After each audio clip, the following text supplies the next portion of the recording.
Hi guys, I am wanting to speak to you today about grounding. So, grounding is about having 2 feet planted on the earth and being anchored and being connected to Mother Earth, to Gaia, Pachamama, whatever you want to call her. Now, before some of you roll your eyes and go, oh God, it's that spiritual stuff again. No, it's not actually, because let's take it back to day terms. So when you go and have a live wire, or you're dealing with electricity and you're doing stuff, what's the first thing you're going to do? You're going to ground yourself. There's that word again. You're going to earth yourself so you don't get electrocuted. No different to what I'm talking about. Let's think about a hysterical woman. Okay, a woman, doesn't matter, could be man, so don't get upset, either or, it was just a figure of speech, okay? It's just that women are a little bit more emotional.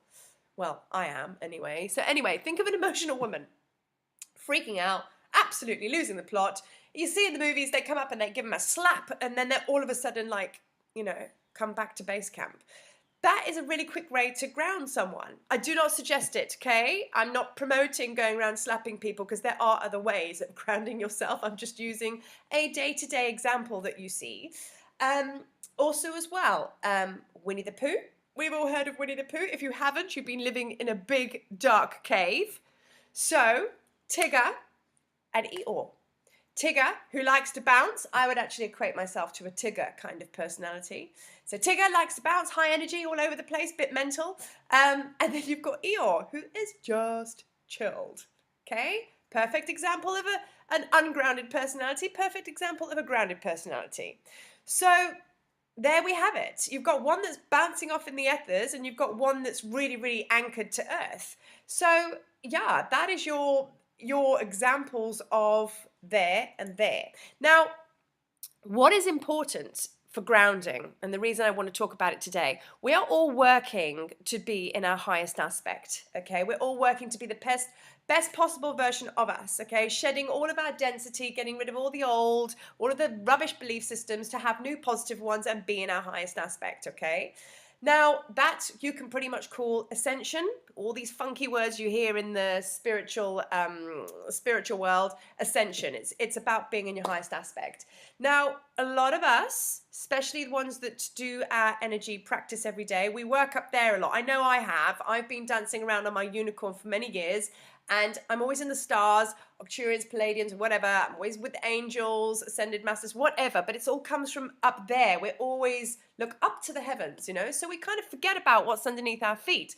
Now, we can't be fully in our power until we are anchored here. So what's important is we have to understand that we've got to go down this way to go up. We've got to go via Mother Earth. We've got to be anchored. Now, when you're anchored and you've got 2 feet on the ground, you have clarity, you have like vision, you feel this overwhelming sense of safety.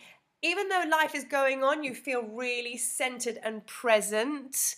There's another spiritual word, being in your present moment, being in the moment, being in the stillness whilst everything goes on around you. That's really hard to achieve, near impossible, unless you are anchored. So it's really important, because if you don't have your feet on the earth, you're going to suffer things like depression. You're going to feel a bit wonky, as I say. So it's something that needs to be mindful in your life all the time now. And the more you focus on it, the less you're going to have to do it, because it'll just be a natural thing. So how do we plug in? How do we get anchored into the earth? Well, walking in nature. I mean, if you've realized, when was the last time you went outside? When was the last time you sat and you went for a walk in the woods, or sat and looked at the sea? Even if you don't have that available to you, you have things around you where you can lie on your back, even if there's a little patch of grass outside your front door, and stare at the clouds. I mean, being outside is grounding, okay? There's all sorts of things, sitting up against a tree. Doing your meditation. If you live in a high-rise block, you can still ground. You've just got to go within to be able to do that. So I'm going to post a meditation which is really, really, really helpful, a very short one by Solara An Ra. And she's amazing. She has other stuff on YouTube. But I'm going to give you a couple of tools to help you with that, because that's the only way forward now. The only way forward is down.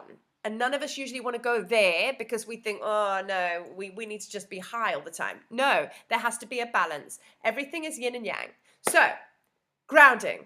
That's your lesson for today. I'm going to post you some tools, see how you get on, and yeah, happy rooting.